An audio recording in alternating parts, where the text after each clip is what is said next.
ఒకసారి గట్టిగా స్తోత్రం చెప్దామా? దేవునికి స్తోత్రం, ప్రభుకి మహిమ కలుగును గాక. త్వరలో మధ్యాకాశమునకు ఊరుడుగా రానయ్యున్నటువంటి దేవుని కృప మీ అందరికీ తోడయుండును గాక. ప్రభునందు ప్రియులారా, రూతు గ్రంథము 2వ అధ్యాయము 12వ వచనమును చదువుకుందాం. రూతు గ్రంథము 2వ అధ్యాయము 12వ వచనం. యెహోవా నీవు చేసిన దానికి ప్రతిఫలమిచ్చును, ఇశ్రాయేలీయుల దేవుడైన యెహోవా రెక్కల క్రింద సురక్షితముగా నుండునట్లు నీవు వచ్చితివి. ఆయన నీకు సంపూర్ణమైన బహుమానమిచ్చునని ఆమెకు ఉత్తరమిచ్చెను. దేవునికి మహిమ కలుగును గాక. ప్రభునందు ప్రియులారా, ఈ రాకడ పండుగలో కూడి ఉన్నటువంటి మనందరము కూడా శ్రద్ధగా దేవుని మాటలను ధ్యానం చేసుకుందాం. చూడండి, రూతు గ్రంథములో 4 అధ్యాయములు ఉన్నాయి. రూతు అనే మాటకు ఇష్టురాలు లేక ఇష్టమైనది అనే అర్థం వస్తుంది. రూతు అనే మాటకు ఇష్టురాలు లేక ఇష్టమైనది అనే అర్థం వస్తుంది. ఈ రూతు గ్రంథములో 4 అధ్యాయాలు ఉన్నాయి. ప్రభునందు ప్రియులారా, మొదటి అధ్యాయము యొక్క భావం ఏంటంటే నలిగిన కాగితం. అందరూ చెప్పండి, నలిగిన కాగితం లేక కన్నీటి గుంట. అందరూ చెప్పండి, కన్నీటి గుంట. మనందరికి అర్థం అవ్వాలంటే మొదటి అధ్యాయం అంతా ఏడుపు. చెప్పండి, మొదటి అధ్యాయం అంతా ఏడుపు. చూడండి, దేవుడు ఎంత గొప్ప దేవుడు. ఆయన పిల్లలకు అనుగ్రహించేటటువంటి కృప ఎంత గొప్పదో ఈ 4 అధ్యాయాలు మనము ధ్యానం చేసుకుంటే వరుసగా మనకు అర్థమవుతుంది. దేవునికి స్తోత్రం, దేవునికి మహిమ కలుగును గాక. ప్రభునందు ప్రియులారా, మనం గమనించినట్లయితే మొదటి అధ్యాయములో ఈ యొక్క రూతు అనబడినటువంటి ఈమె మొదటి అధ్యాయములో వివాహం చేసుకున్న తర్వాత వచ్చింది. కానీ ఎలీమెలెకు, అలాగే నయోమి, మహ్లోను, కిలియోను అనబడిన 2 కొడుకులు. తండ్రి ఎలీమెలెకు, తల్లి నయోమి. కొడుకులిద్దరూ, పెద్ద కొడుకు మహ్లోను, రెండో కొడుకు కిలియోను. 4 కలిసి ఎక్కడికి వెళ్ళారంటే బెత్లెహేము, యూదా బెత్లెహేములో వీరు నివాసం ఉండేవారు, పని చేసుకుని బ్రతికేవారు. వీరికి కరువు వచ్చిందని చెప్పి యూదా బెత్లెహేమును విడిచిపెట్టి సొంత ఆలోచన చేత వాళ్ళు బయలుదేరి ఎక్కడికి వెళ్ళారంటే మోయాబు దేశంలో సమృద్ధి ఉందని అక్కడికి వెళ్ళారు.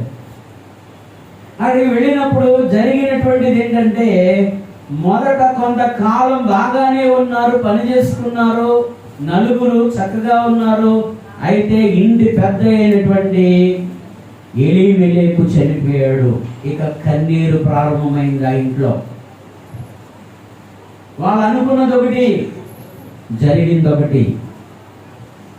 మనం ఏదైనా పని చేయాలనుకున్నప్పుడు మనకి ఎన్నో ఆలోచనలు ఉంటాయి. ప్రాముఖ్యంగా స్త్రీలకు కూడా కుటుంబాన్ని గురించి, ఇంటిని గురించి ఆలోచనలు చాలా ఉంటాయి. కానీ ఒక వ్యక్తి, ఒక యజమానుడు ఒక ఇంటిలో స్థలం కొన్నాడు అనుకోండి, ఆ స్థలం ఎందుకు కొంటాడంటే దానిలో ఏదో కట్టాలని, ఆ కట్టేది ఆల్రెడీ ఆయన మనసులో ఉంటుంది. అది షాపా, ఇల్లా, లేకపోతే ఇంటి అనేది ముందే మనసులో ఉండి కొని ఎన్నో ఆలోచనల చేత ఉంటారు.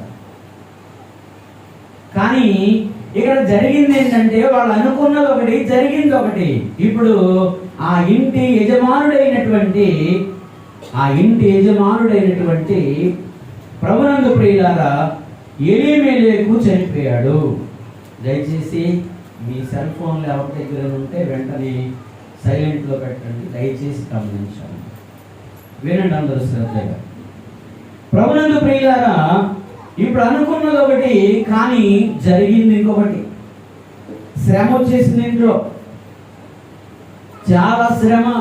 యజమానుడు చనిపోయాడు. యజమానుడు చనిపోయిన తరువాత జరిగినటువంటిది ఏంటంటే కన్నీరు విడుస్తూ వేదన చెందుతూ, సరే మనం ఒక కుటుంబాన్ని వృద్ధి చేసుకోవాలి, ఇక్కడికి వచ్చాము, ఎలాగో ఇక్కడ బ్రతుకుతున్నాం కాబట్టి నెమ్మదిగా ఇక్కడ వివాహాలు చేసుకుని స్థిరపడాలని చెప్పి మహులోనికి వార్పానిచ్చి పెళ్లి చేసింది నయోమి. కిలియోనికి రూతునిచ్చి పెళ్లి చేసింది నయోమి.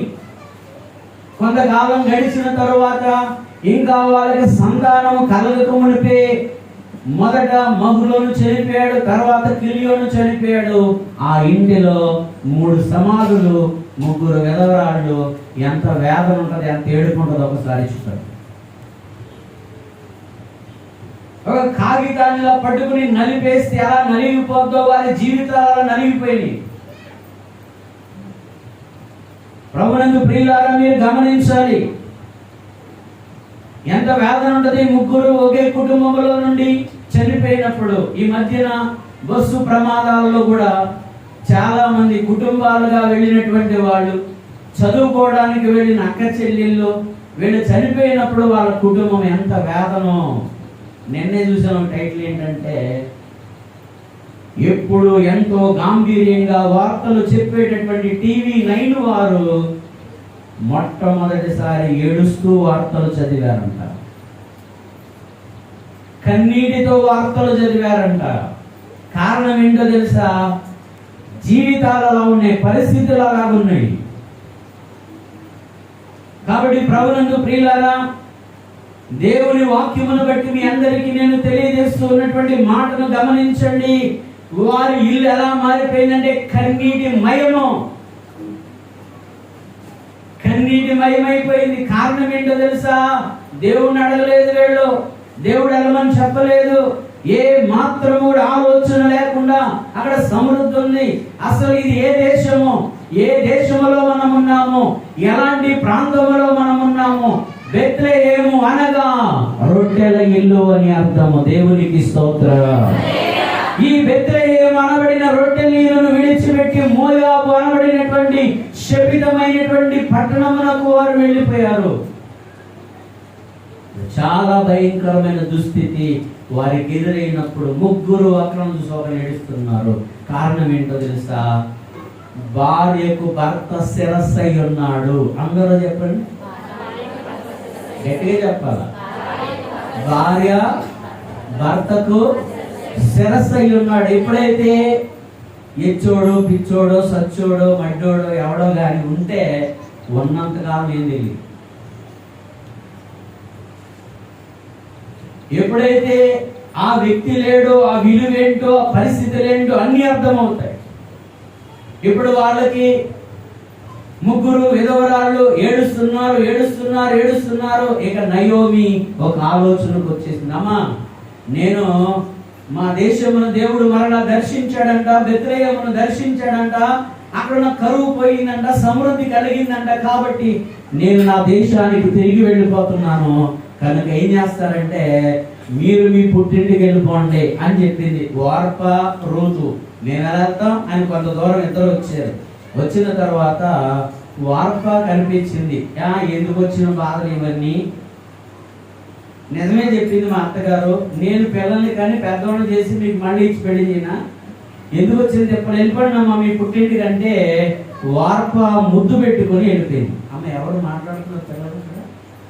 కొంచెం వెనక్కి తీసుకెళ్ళిపోండి. మాట్లాడే వాళ్ళు ఎవరు ఉంటే ముందే చెప్పారు, దయచేసి వినాలి అందరూ శ్రద్ధగా. ఇంకొకసారి చెప్పేస్తున్నాను, వినండి శ్రద్ధగా. ప్రభునందు ప్రియులారా, ఇక్కడ గమనించండి, దేవుని వాక్యమును బట్టి మీ అందరికీ నేను తెలియజేస్తూ ఉన్నాను. మరి యొక్క వార్ప ముద్దు పెట్టుకుని అత్తను వెళ్ళిపోతుంటే, మీ తోడు కూడా వెళ్ళిపోతున్నా, నువ్వు కూడా వెళ్ళిపోమ్మా అంటే రూత్ అంటది, నేను ఎక్కడికి వెళ్తా?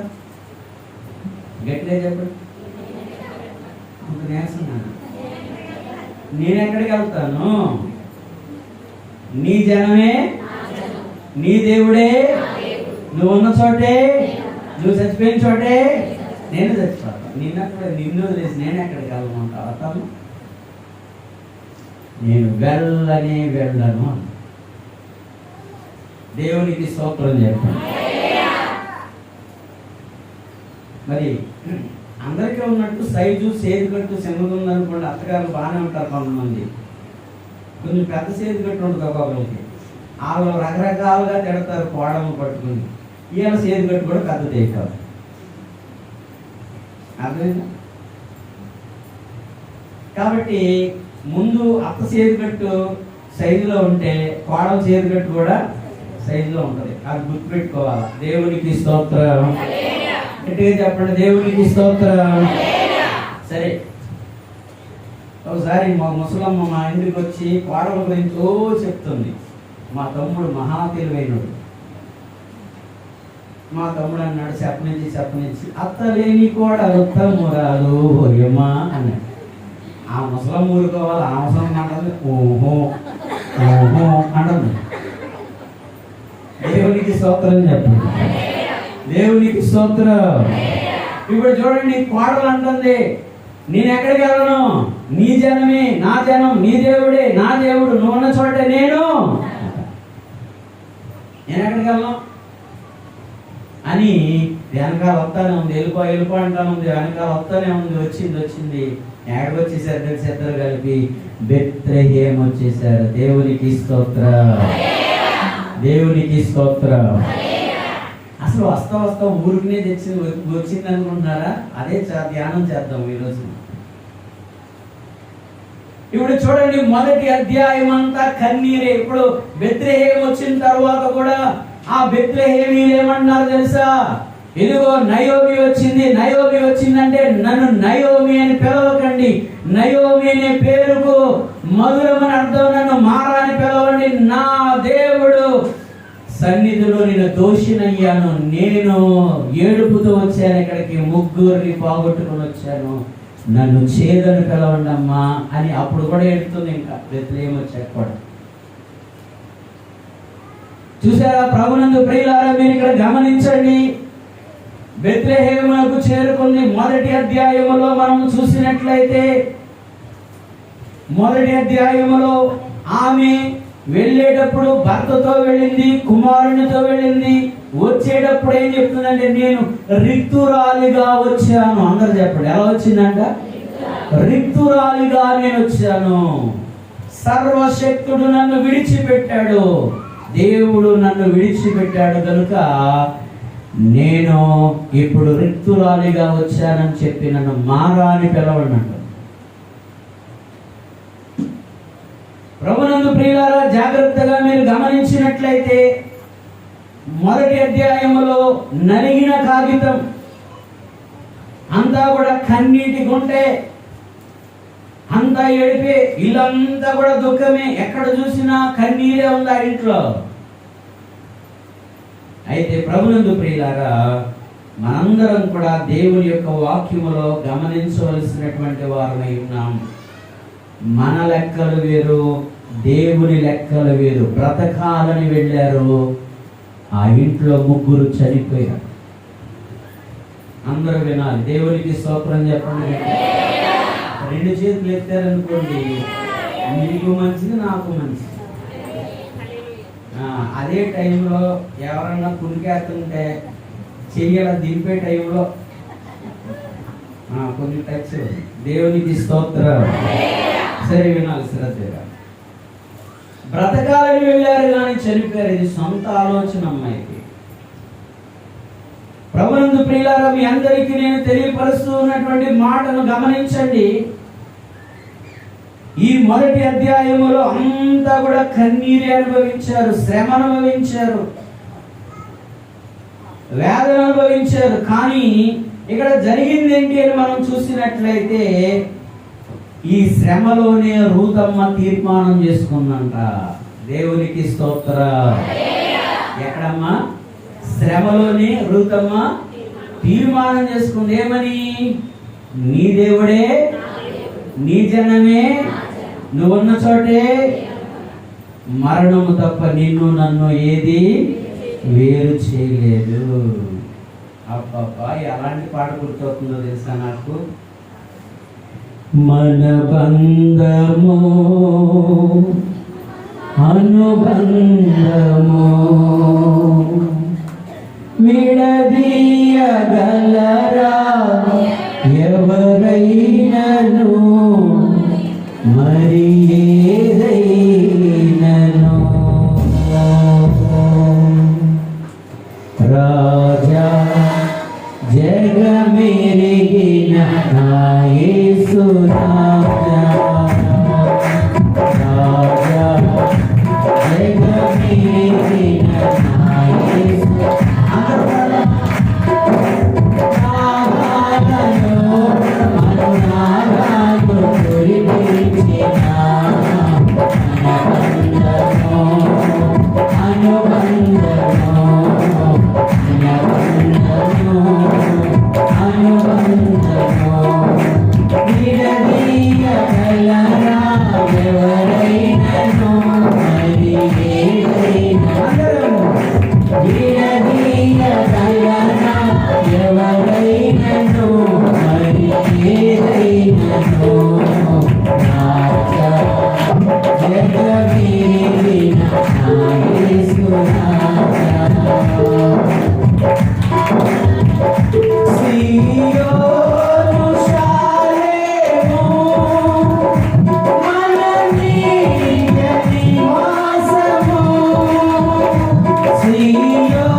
చూసారా? ఇప్పుడు రూతు ఒక శ్రమలో, భయంకరమైనటువంటి శ్రమలో ఒక అద్భుతమైనటువంటి నిర్ణయం తీసుకుంది. ఏంటంటే నీ దేవుడే నా దేవుడు. ప్రభునందు ప్రియులారా, మోయాబు మురికి వదిలించుకొని లోతులో నుండి వచ్చిన రూతు, చెప్పండి ఎక్కడి నుంచి వచ్చింది? లోతు కుమార్తెల సంతానములో నుండి వచ్చిన రూతు మోయాబు యొక్క మురికిని వదిలించుకొని మోయాబు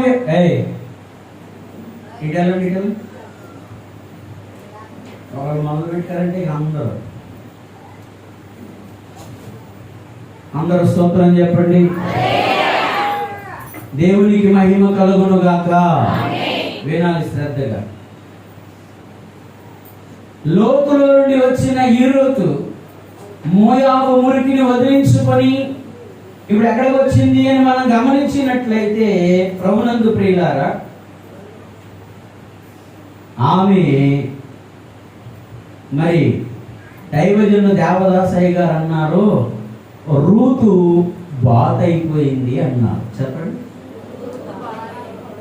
అంతకుముందు మెట్ల మీద తిరిగే రూత్ అంట ఇప్పుడు బాధ అయిపోయి వాక్యం అని ఉదక స్నానం చేసిందంట. చప్పట్లు కొట్టండి. ఎక్కడికి వచ్చింది? ఇప్పుడు వాక్యం ఉన్న దేశానికి వచ్చింది, ధర్మశాస్త్రం ఉన్న దేశానికి వచ్చింది. నయోమి అనబడిన ఈమె ద్వారా ఇప్పుడు నీళ్లలో వాక్యం అనేటటువంటి ఉదక స్నానము చేసి పవిత్రురాలయ్యింది. ఆ తీర్మానం ఎంత గొప్పదో ఒక్కసారి ఆలోచన చేయండి. దేవునికి స్తోత్రం. దేవునికి మహిమ కలుగును గాక.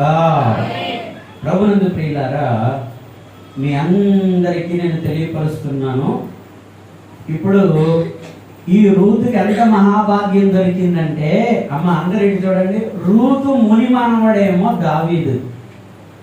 అందరు గట్టిగా చెప్పండి. ఏంటమ్మా ఏమన్నారు? ఎట్టున్నారు చెప్తే తెస్తున్నాయి. ఏం చేస్తున్నా?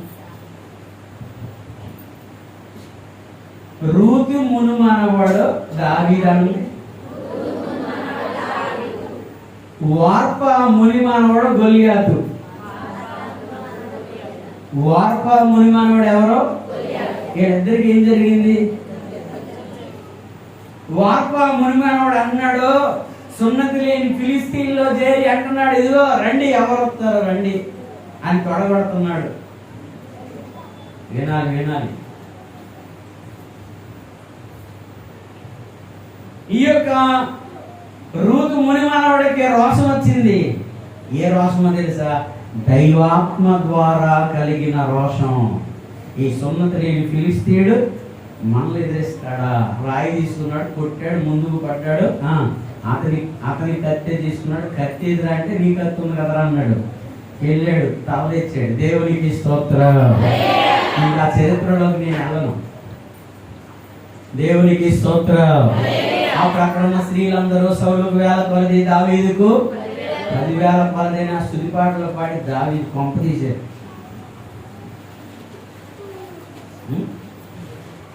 ఆ పాట ఏదో కొంచెం రాజుగారికి ఇష్టంగా పాడితే అంత బాధ ఉండేది కాదు. అందరూ స్తోత్రం చెప్పండి.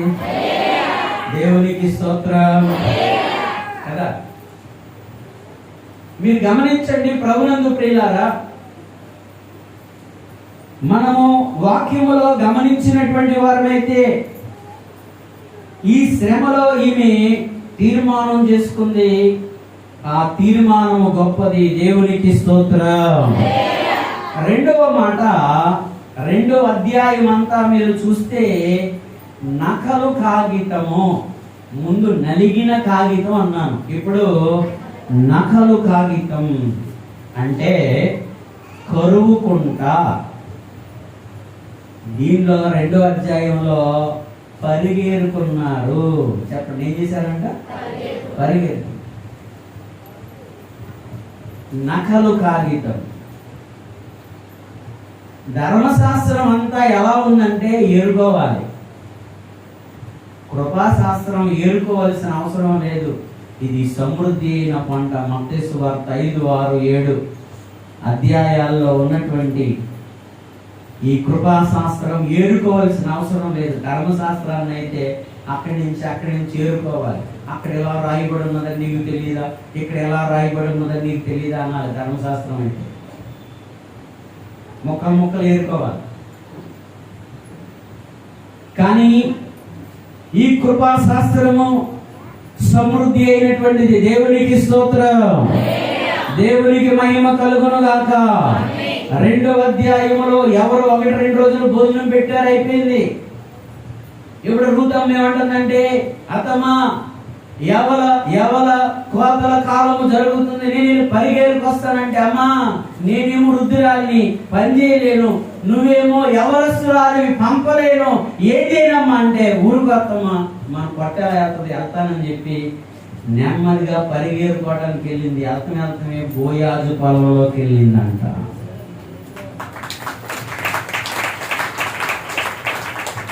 ఇలాంటి చెప్పడం నాకు ఉద్దేశం.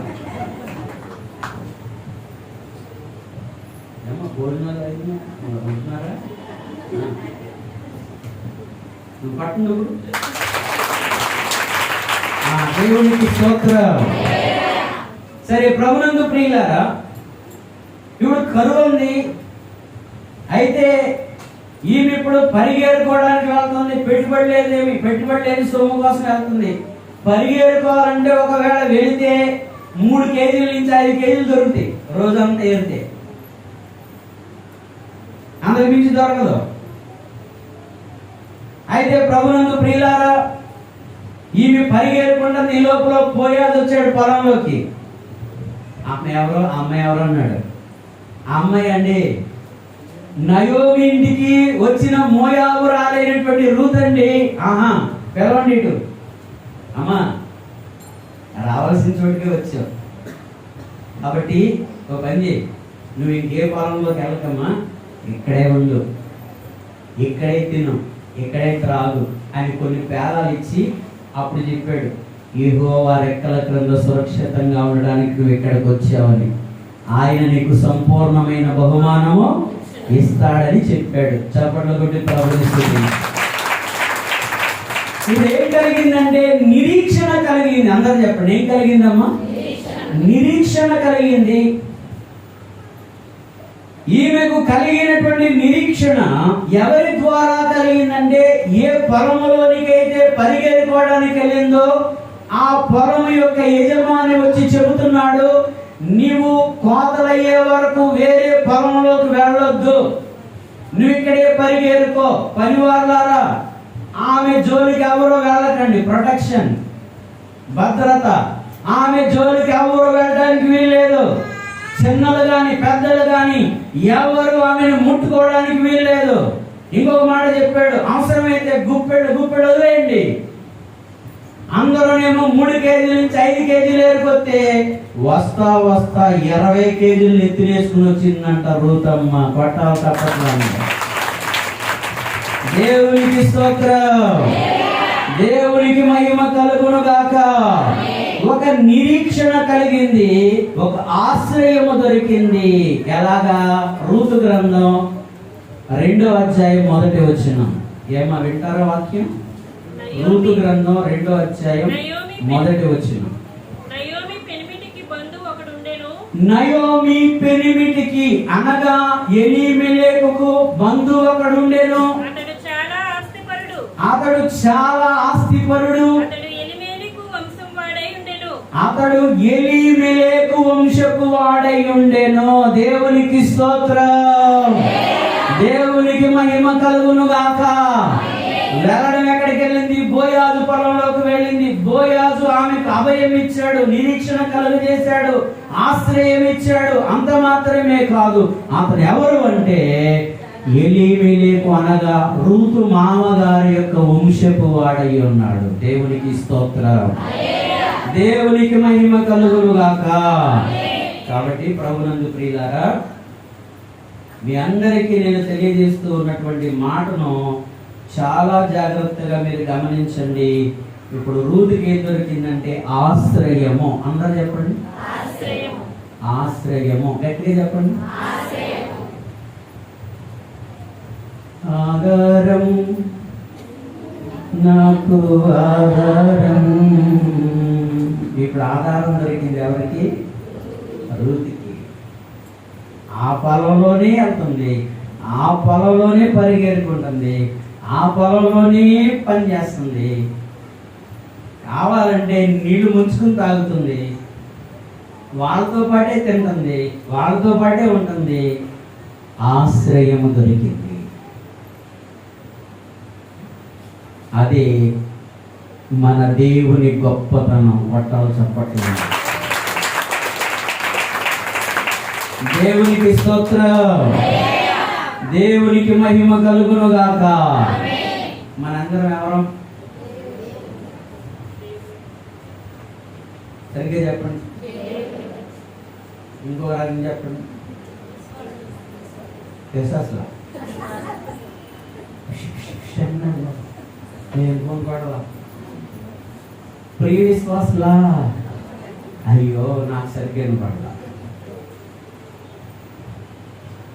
విశ్వాసలేదే, మనం ఎక్కడున్నాం? దేవుడి దగ్గర ఉన్నారా? వెళ్ళిపోయిన వాళ్ళు ఉన్నారు దేవుడి దగ్గర. సరిగ్గా చెప్పండి. నాయన బంగారు తల్లిదు బైబిల్ మిషన్లో ఉన్నాం. చెప్పండి, అందరూ చెప్పండి.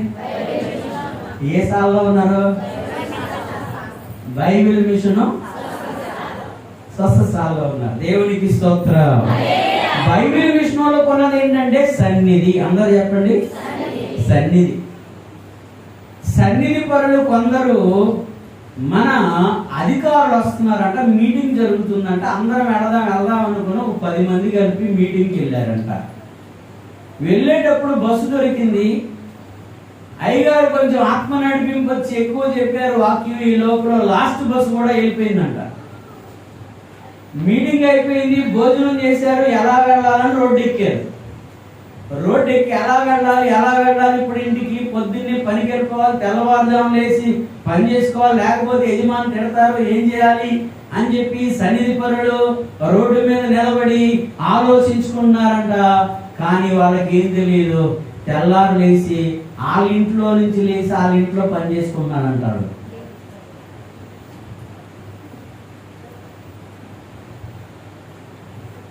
లాస్ట్ బస్ కూడా వెళ్ళిపోయింది కదా, ఎలా వచ్చేది మరి? తెలీదు, మీకు నాకు తెలీదు. ఎలా వచ్చారో తెలీదు, ఎప్పుడు పడుకున్నారో తెలీదు. పొద్దున్నే లేచి ఎవరో వాదన తెలుసుకుంటా అలా 10 మంది మాట్లాడుకున్నారంటే ఎలా వచ్చాం మనం? ఎప్పుడు పడుకున్నాం? నమ్మితే సొమ్ము, లేకపోతే దుమ్ము. నేనేం చేయలేను. జరిగిన సంగతి ఇది. పూర్వకాలం బైబిల్ మిషన్ పూర్వస్థితిలో ఉండేది. దైవజనుని కాలంలో ఇలాంటి అద్భుతాలు జరిగేవి. దేవునికి స్తోత్రం. అందరూ ఆశ్చర్యపోతున్నారంటే ఎలా వచ్చామంటే వాళ్ళు చెప్పిన అలా అనుకున్న మాట ఏంటంటే ఇది దేవుని కార్యము. దేవునికి స్తోత్రం. ఇది దేవుని కార్యం. అందరూ ఆశ్చర్యపోయేటటువంటి ఆ సంగతి వారి మధ్యన జరిగింది. దేవునికి స్తోత్రం. దేవునికి మహిమ కలుగును గాక. ఇదే బైబిల్ మిషన్ యొక్క పూర్వస్థితి. దేవునికి స్తోత్రం. మూడవ మాట నగదు కాగితము. నగదు కాగితం 3వ అధ్యాయం. దీనిలో కనికర పంట. మొదటిది కన్నీటి గుంట, 2 కరువు గుంట, 3 కనికర పంట. దేవునికి స్తోత్రం. దేవునికి మహిమ కలుగును గాక. ప్రభునందు ప్రియులారా, ఈ 3వ అధ్యాయమును మనము ధ్యానం చేసిన వారమైతే నయోమి అంటుంది, అమ్మ నీ గురించి నేను ఏదైనా ఆలోచించాలి కదా. నేను వృద్ధురాలిని, నువ్వు యవనస్తురాలివి, నీ గురించి నేను విచారణ చేయవలసి ఉంది కనుక ఓ పని చేద్దామమ్మా. ఎవరు తూర్పార పెట్టడానికి బోయాజు వచ్చి ఈరోజు కళ్ళములో నిద్రపోతాడు. ఏమా బోయాజు ఈరోజు కళ్ళములో నిద్రపోతాడు. కాబట్టి నీవు లేచి స్నానము చేసి, ఆల్రెడీ శ్రమని నలువైపోయింది. మొదటి అధ్యాయంలో కన్నీరు కన్నీరు కన్నీరు, 2వ అధ్యాయంలో శ్రమ శ్రమ శ్రమ పనిచేసింది, నలుగైపోయింది. ఆల్రెడీ శ్రమనే నలుగైపోయింది. ఇదిగో రూతు, నీ గురించి నేను విచారణ చేయవలసి ఉంది, నీ గురించి ఆలోచించాల్సి ఉంది కనుక నీవు లేచి స్నానము చేయి. దేవునికి స్తోత్రం. స్నానం చాలా మంది చాలా సంవత్సరాలు మందిరానికి వస్తారు కానీ బాప్తిస్మం అంటే వెనకాడతారు. నీటిలో బాప్తిస్మం పొందాలంటే వెనకాడతారు. దేవుని పిల్లలు, మన సమయం ఎప్పుడో, మన గడి ఎప్పుడో ఎవరికీ తెలియదు. వాయిదాలు వేస్తారు. ఎన్ని జనవరి 1 వాయిదాలు వేశారు.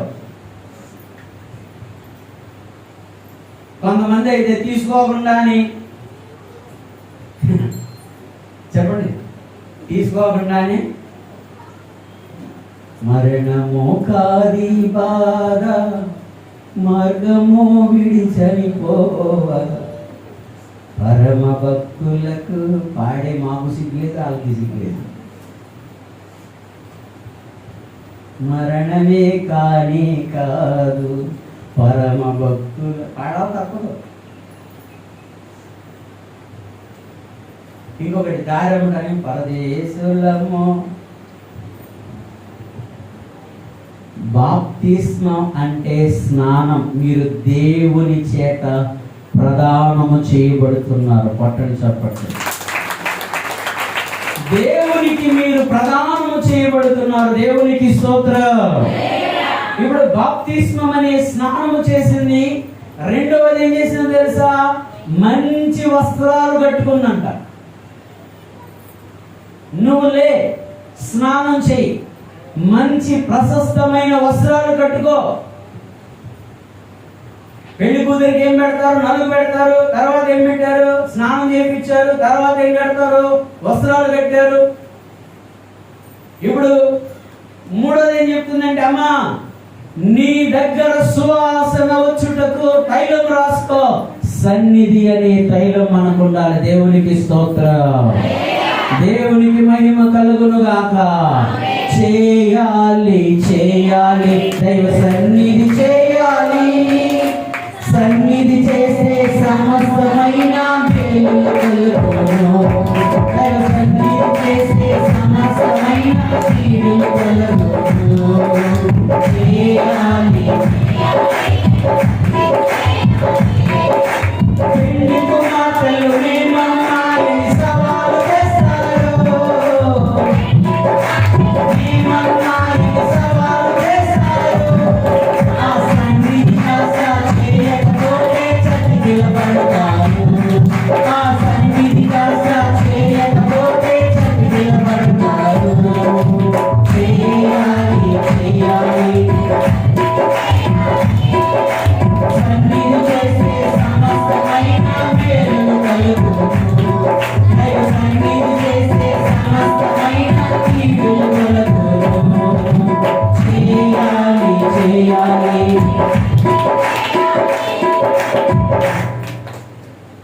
మీరు ఎవరమ్మా అంటే, మేము బైబిల్ చూసామండి. ఎవరు చర్చకెళ్తారు? శాంతవర్తం గారు చర్చకెళ్ళి, అది కూడా ఆ మోహన్ టర్నింగ్లో చాలా పెద్ద చూడండి. తల్లిలో ఒకటి ఉందండి అంటే సరిపోదంట. బైబిల్ మిషను ఏర్పాటులో సన్నిధి ఉన్నది. ఏర్పాటులో సన్నిధి ఉన్నది. ఆ సన్నిధి కరుణే బైబిల్ మిషన్ నంబర్లవుతారు.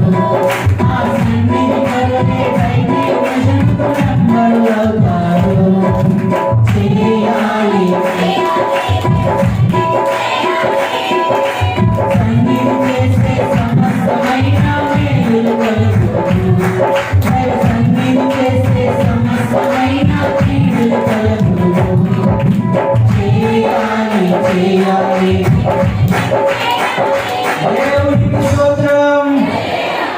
శ్రమని నలుగు అనుభవించింది. స్నానమని బాప్తిస్మం అనుభవించింది. ప్రశస్తమైన వస్త్రాలు, పెండ్లి వస్త్రాలు కట్టుకుంది. తైలము, సువాసన కలిగిన తైలము రాసుకుంది. కళ్ళములో అప్పటికే బోయజు నిద్రిస్తున్నాడు. ఆయన పాదాల మీద ఉన్న గుడ్డ తీసి ఆ పాదాల దగ్గర పడుకుని నిద్రపోతుంది. ఏం కూడా దీన్నే ప్రభు పాద సన్నిధి అంటారు. అందరూ చెప్పండి.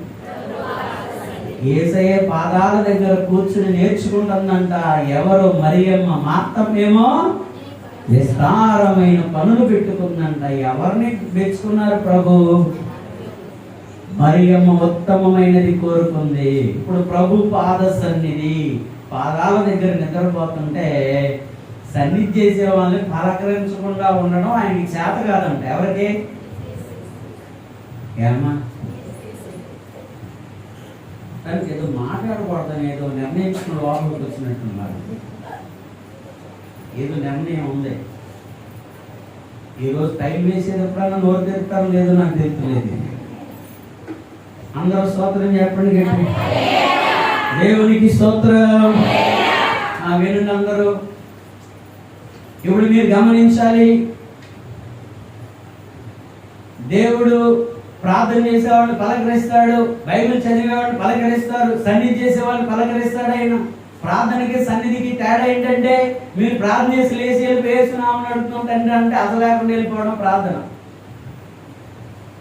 ప్రభువా, నేను ఇప్పటివరకు నీతో మాట్లాడాను కదా, నువ్వు కూడా నాకు జవాబు చెప్పినైనా ఫోన్లో నేను ఒక్కదాన్ని మాట్లాడేసుకుంటే, నేను ఒక్కడే మాట్లాడుకుంటే ఎలాగా? అడ్డించి కూడా సమాధానం రావాలి కదా అని. ఇప్పుడు మనం ధ్యానం అయిపోయిన తర్వాత మౌనంగా ఎలా కనిపెట్టుకున్నామో, కాసేపు నాకు నాతో మాట్లాడు ప్రభువా అని దేవుని సన్నిధిలో కనిపెట్టడమే సన్నిధి. ఇప్పుడు ఏం చేస్తుంది?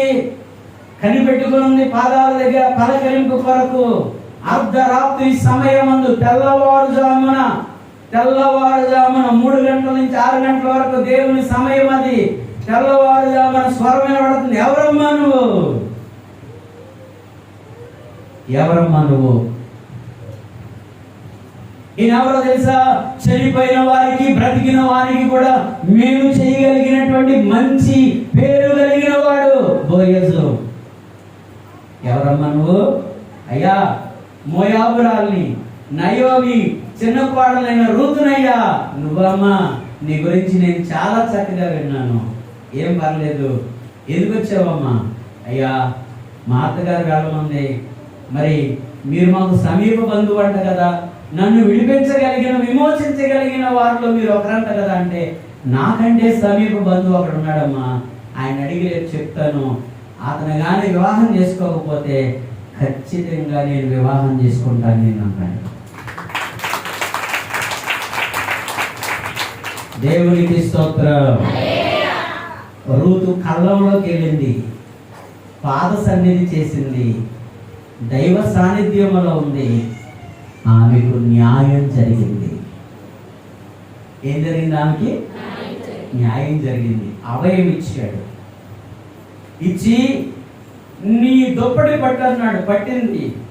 ఎవరు కొన్ని కొలతలు వేసి తీసుకుని వెళ్ళు, నేను రేపే తెలిచేస్తాను విషయం అన్నాడు.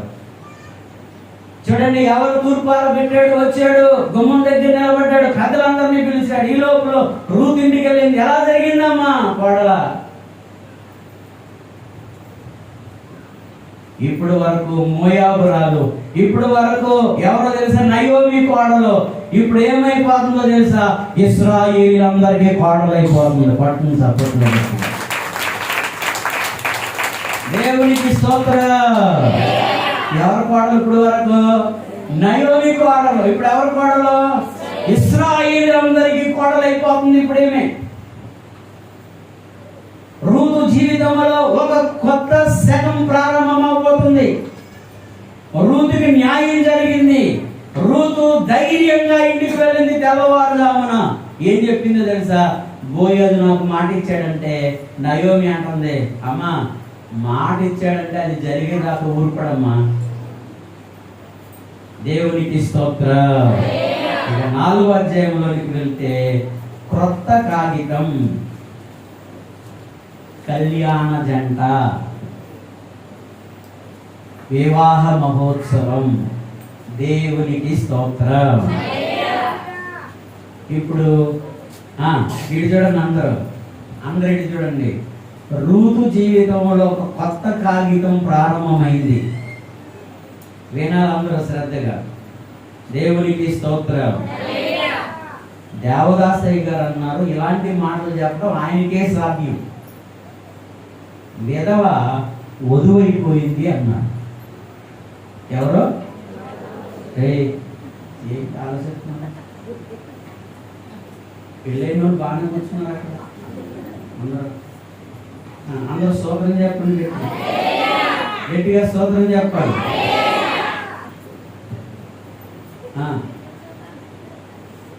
ఆ డాక్టర్లు కట్టేసారు. నీకు ఏదో వేదం ఉంది, మనోవేదం, నాకు అర్థం కాదు. వాళ్ళ చరిత్ర అంతా ఏంటనుకుంటున్నాడు మొత్తానికి. సరే వినండి అందరూ, దేవునికి స్తోత్రం. విధవా వధువైపోయింది.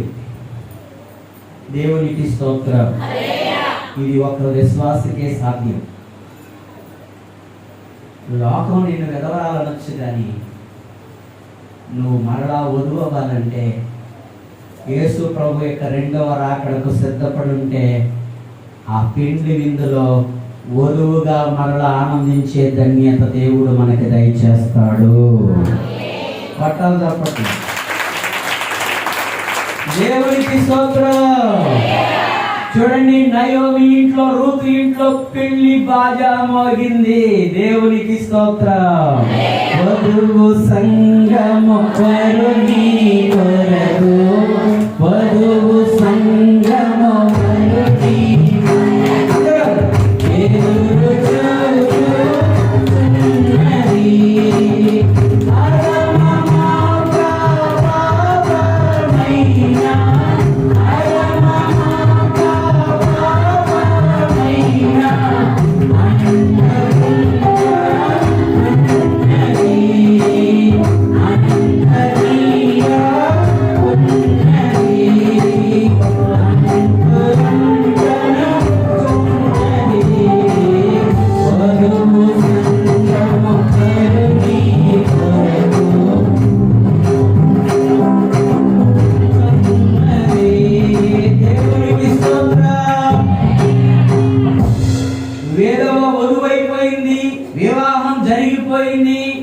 ఏ పొలములోనికి భయపడుతూ వచ్చి పరిగెరుకుందో ఆ పొలానికి యజమానురాలైపోయింది.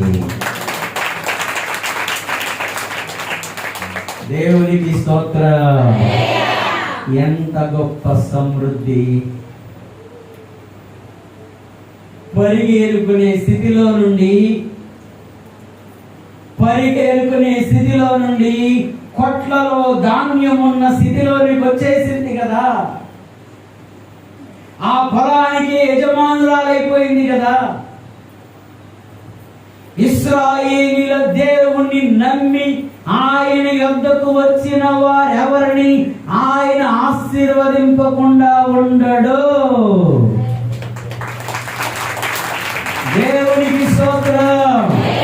నమ్మి సాలకొచ్చిన దేవుని పిల్లలారా, మిమ్మల్ని వచ్చినట్టే ఆయన పంపడు. దేవునికి స్తోత్రం. ఏ బాధతో వచ్చారో, ఏ వేదనతో వచ్చారో, ఏ దుఃఖముతో వచ్చారో, ఏ పరిస్థితుల్లో వచ్చారో, ఎంత కన్నీరు మున్నీరుగా విలపిస్తున్నారో, ఆ పరిస్థితులన్నిటి నుండి కూడా విడిపించి ఒక రక్షణను గూర్చిన సునాదము, ఒక సమృద్ధి కలిగిన సునాదమును మీ గృహములో దయచేయగలిగిన వాడైన దేవునికి స్తోత్రం.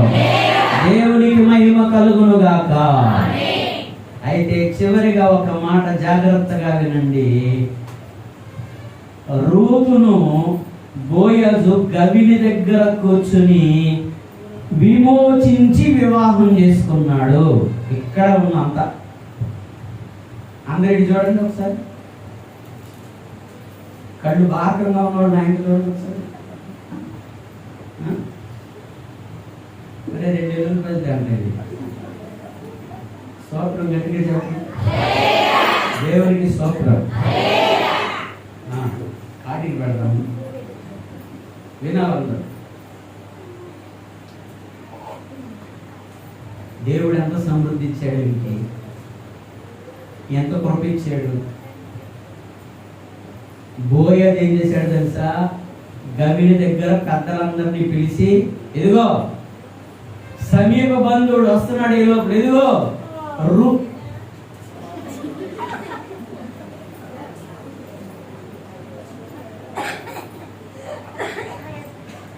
ఎవరమ్మా నీవు, ఎందుకు సాలకు వచ్చావు?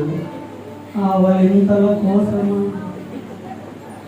అంటే నా మాటలు నీకు జ్వారపాట్లాగా ఉన్నాయన్నమాట. దేవుడి సన్నిధిలో జాగ్రత్తగా ఉండాలి. అలా నిద్రపోయినందుకు 5 వదిలేసాడు. 10 మంది కట్టికలు మొత్తం ఎంతమంది ఎత్తపడ్డారు? నిద్రపోయిన వాళ్ళని వదిలేసాడు. కాబట్టి నాకు అర్థమయ్యేది ఏంటంటే నేను ప్రయాసపడేది అందరూ ఎత్తపడాలని, కానీ ఎడబడేవారు కూడా ఉన్నారని అర్థమైపోయింది. గట్టిగా స్తోత్రం చెప్పండి. గట్టిగా స్తోత్రం చెప్పండి. ఎవరు విడబడకూడదు. దేవునికి స్తోత్రం. దేవునికి మహిమ కలుగును గాక. ప్రభునందు ప్రియులారా, దేవుని వాక్యములో మనం గమనించినటువంటి వారమైతే ఇప్పుడు ఎప్పుడైతే గవిని వద్దకు వెళ్ళాడు, గవిని దగ్గరకు వెళ్ళినటువంటి బోయజు పెద్దలందరినీ పిలిచి సమీప బంధువుని అడిగితే నా వల్ల కాదు, ముందు విమోచిస్తానన్నాడు, తర్వాత నా వల్ల కాదు అని వెళ్ళిపోయాడు అతను. అయితే నేను నయోమి చేతిలో నుండి, రూతు చేతిలో నుండి ఆమె పొలమును విమోచిస్తున్నాను, మోయాబు చేతిలో నుండి, మోయాబు మురికిలో నుండి రూతును విమోచిస్తున్నాను. రూతు ఈ రోజు నుంచి నా పెళ్లి భార్య అని చెప్పి చెప్పు చూపించాడంట. దేవునికి స్తోత్రం. అది ఆచారం. అది చాలా విషయాలు ఉన్నాయి అక్కడికి వెళితే గవిని దగ్గర అందరి ఎదుట ఒప్పుకుంటే పెద్దలందరూ ఏమన్నారు తెలుసా? ఎదుగో ఎదుగో బోయజు, నువ్వెంత మంచోడు మా అందరికీ తెలుసు. అయితే అబ్రహాము చాటున శారం ఏ విధంగా దీవించబడిందో, ఇస్సాకు చాటున రెబెకా ఎలా దీవించబడిందో, యాకోబు చాటున లేయా ఎలా దీవించబడిందో, నీ చాటున నీ భార్య కూడా అలాగే దీవించబడును గాక అని అందరూ ఆశీర్వదించారు. దేవునికి స్తోత్రం. దేవునికి స్తోత్రం. మళ్ళా కాదు, స్టేజ్ ఎక్కుతాకి తోసుకుంటా, పెళ్లి అచ్చంతరాస్తాకి స్టేజ్ ఎక్కుతాకి. మమ్మల్ని దగ్గర పెళ్లి చేసిన తర్వాత పెళ్లి చేసేసి ఆమె అనగానే అందరూ వచ్చేస్తారు. ఈ లోపు 2 నిమిషాలు ఆగరు. ఏంటంటే అక్షంతలు వేసేయాలి, ఒక ఫోటో దిగేయాలి, ఆ తర్వాత భోజనం చేయాలి, కిల్లి బొగ్గరెంటుకుని వెళ్ళిపోవాలి. కాబట్టి ఇటు చూడండి లాస్ట్లో మోసం చేస్తాడు. మరి సైతం జాగ్రత్తగా ఉన్నారు అందరూ. దేవునికి స్తోత్రం. ఇప్పుడు చూడండి, ఇంటికి వెళ్ళాడు బోయజు, రూతును వివాహం చేసుకున్నాడు. ఇప్పుడు రూతు ఏం చేసిందో తెలుసా? ఓబేదు అనబడిన ఒక కుమారుని సంపాదించుకుంది. చప్పట్లు కొట్టండి. మనం ఏం చేయాలంటే కన్యకలమై, అందరూ చెప్పండి, సన్నిధిలో ఇది సాధ్యం. కన్యకలమై, పెండ్లి కుమార్తెలమై, ఆ తర్వాత ఆయనతో వివాహమైన తర్వాత ఆయన ఎవరో తెలుసా? రాజులకు రాజు, ప్రభువులకు ప్రభువు కనుక అప్పుడు మనము ఏం చేస్తామంటే రాజకుమార్తెలం అవుతామంట. చెప్పండి. కన్యక, పెళ్లి కూతురు, రాజకుమార్తె. శారం వాళ్ళ ఇంట్లో ఉన్నప్పుడు కన్యక, రెబెకా వాళ్ళ ఇంట్లో ఉన్నప్పుడు కన్యక, వివాహమైన తర్వాత వివాహమునకు పెళ్లి కుమార్తె, అబ్రహాం ఇంట్లో అడుగు పెట్టగానే రాజకుమార్తె. ఎందుకు తెలుసా? షేతు కుమారుడు అన్నారు, నీవు మా మధ్య మహారాజు అయి ఉన్నావు. దేవునికి స్తోత్రం. దేవునికి మహిమ కలుగును గాక. 7 ఏండ్లు పరిశుద్ధులకు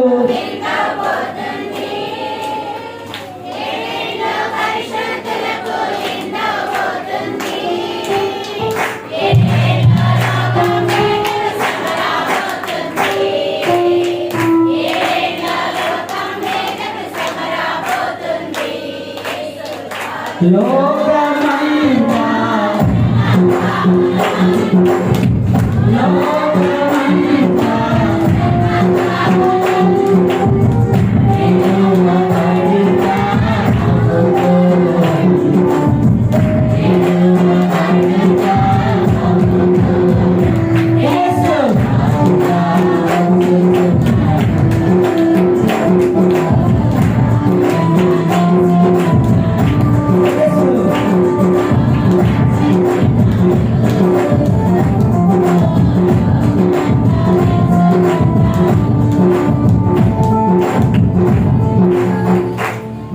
మొదటి రాకడలో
గట్టిగా స్తోత్రం చెప్పండి. నేను ఎంత గట్టిగా చెప్పమన్నా వాళ్ళు ఎంత గట్టిగా వాయించిన మీరు మట్టుకు నేను కథలు అన్నట్టున్నాను. గట్టిగా స్తోత్రం చెప్పండి. గట్టిగా దేవునికి స్తోత్రం. దేవునికి మహిమ కలుగును గాక. మీకు మొండితనం మమతనం అదేం కాదు.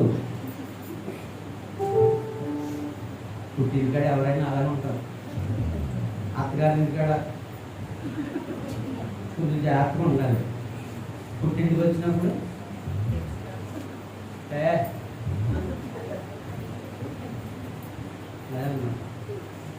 ఇప్పుడు అర్థమైందండి. కొద్ది నుంచి వాక్యం చెప్తుంటూ ప్రార్థన. దేవునికి స్తోత్రాలు. దేవునికి మహిమ కలుగును గాక.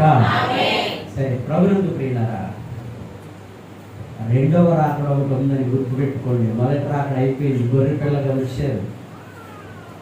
రెండవ రాకడ ఉంది. ఆయన రహస్యం అక్కడ ఉంది. సిద్ధపడిన సంఘాన్ని తీసుకుని వెళ్ళిపోతాడు. వెళ్ళిపోయిన తర్వాత మొత్తం అందరూ వెళ్ళిపోయి పోలీస్ స్టేషన్లో కేసులు పెడతారు. మా ఇంట్లో మా ఆవిడ లేదండి, మా ఆయన లేడండి, హలో మా పిల్ల చాలా భక్తి పర్రాలండి, ఆమె కనపడతలేదండి. ఇంకెక్కడ ఉంది? ఎవరి దగ్గర ఉంది? 7 మంది అందరూ వెళ్ళిపోయి కేసులు పెట్టేస్తే అందులో కానిస్టేబుల్ గారు ఒక ఆయన ఉంటాడంట. ఆయన అంటాడంట, ఇదిగో ఎస్ఐ గారు, సిఐ గారు, డిఎస్పీ గారు, ఎస్పీ గారు, నా మాట మీరు జాగ్రత్తగా వినండి. వెళ్ళిపోయిన వాళ్ళందరూ యేసుప్రభు నమ్ముకున్న వాళ్ళే అంటాడు. పట్టాలే. వెళ్ళిపోయిన వాళ్ళందరూ చర్చికి వెళ్ళే వాళ్ళు, యేసుప్రభు నమ్ముకున్న వాళ్ళే కనపడతలేదు. నేను కూడా అప్పుడప్పుడు ప్రార్థనకి వెళ్ళేవాడిని, కానీ లంచం తీసుకున్నా మోసం చేసి అందుకే ఇక్కడ ఉన్నా. కాబట్టి ఎవరో కానిస్టేబుల్ గారు చెప్తారంట, ఏమనంటే, ఇదిగో నాకు తెలుసు అందరూ ఎత్తపడిపోతారని పాస్టర్ గారు చెప్తూ నేను విన్నాను. కాబట్టి ఎక్కడెక్కడ దొరికినా ఎక్కడెక్కడ ఎతికినా మన గాల్లో దొరకరు. అక్కడ మనం వెళ్ళలేం. దేవునికి స్తోత్రం, దేవునికి మహిమ కలుగును గాక. అది సంగతి. ఎన్ని కేసులు పెట్టినా ప్రయోజనం లేదు. ఆళ్ళ మట్టికి ఇంకా అక్కడి నుంచి ఆనందం రాదు. ఎంతనే బలా నమ్మకమైన మంచి దాసుడా, బలా నమ్మకమైన మంచి దాసురాలా, భూలోకంలో నా కోసం ఎంత నమ్మకంగా ఉన్నావమ్మా, వచ్చేయమ్మా వచ్చి కడుపు కట్టుకుని ఎంత కన్నీరు విడిచావమ్మా అని యేసు ప్రభు కౌగిలించుకుంటే అసలు జగన్ గారిని ఎత్తుమే చెయ్యితేనే మనకి ఎంత ఆనందం అయిపోద్ది. అప్పుడప్పుడు ఆయన అన్నాడు అంటే ఎంత ఆనందం అనుకోండి, ఆయన ఎంత ఆనందం అయిపోద్ది చూసి. మరి ఏమవుతుంది ఎంత ఆనందం అయిపోతే యేసు ప్రభు కౌగిలింది ఎవరొస్తాడు చెప్పండి. దేవునికి స్తోత్రం. ఇదే రాకడ పండగ చెప్పండి. మొదటి రాకవచ్చునన్న పరము సేదించెను, మొదటి రాకవచ్చునన్న పరము సేదించెను, ఇదియు సేదించును, ఇదియు సేదించును, యేసు త్వరగా వచ్చును, ఏకబడును సంగము, శ్రీ యేసు యేసునాథుడు శీఘ్రముగా వచ్చును. ఆయంశముపై పండుగ, ఆయంశముపై పండుగ, చేయనిండి నందిగా, శ్రీగా విందుకు, శ్రీ యేసు యేసునాథుడు శీఘ్రముగా వచ్చును. కృప కలిగిన మా దేవా, ఇంతవరకు మీ మాటలు మాకు అందించినందుకు స్తోత్రాలు. రూతు గ్రంథములో మొదటి మాట నలిగిన కాగితం మొదటి అధ్యాయములో కన్నీరు విడిచారు. రెండవ అధ్యాయములో నకలు కాగితముగా ధర్మశాస్త్రాన్ని వారికి అనుగ్రహించి ధైర్యపరిచారు. స్తోత్రములు స్తోత్రములు స్తోత్రములు దేవా. నైనా మూడవ అధ్యాయములో నిరీక్షణ దయచేశారు, నగదు కాగితం వారికి ఇచ్చారు. మీకు వందనాలు ప్రభా, వందనాలు చెల్లించుకుంటున్నా. వారికి నిరీక్షణ ఆశ్రయము కల్పించారు బోయజు ద్వారా. నాలుగవ అధ్యాయం ఒక నూతన కాగితంగా మార్చేశారు, నూతన జీవితంగా మార్చేశారు. కళ్యాణ సునాదం ఆ ఇంట్లో వినబడిందయ్యా, మీకు వందనాలు స్తోత్రములు నైనా. మేమందరం పరలోక ఆ యొక్క కళ్యాణ సునాదము కొరకు సిద్ధపడగలిగిన కృపనిమ్మని యేసు నామమున అడుగుచున్నాం తండ్రి. అందరికీ మరణాత, రాకడ పండుగ మరణాత, మరణాత.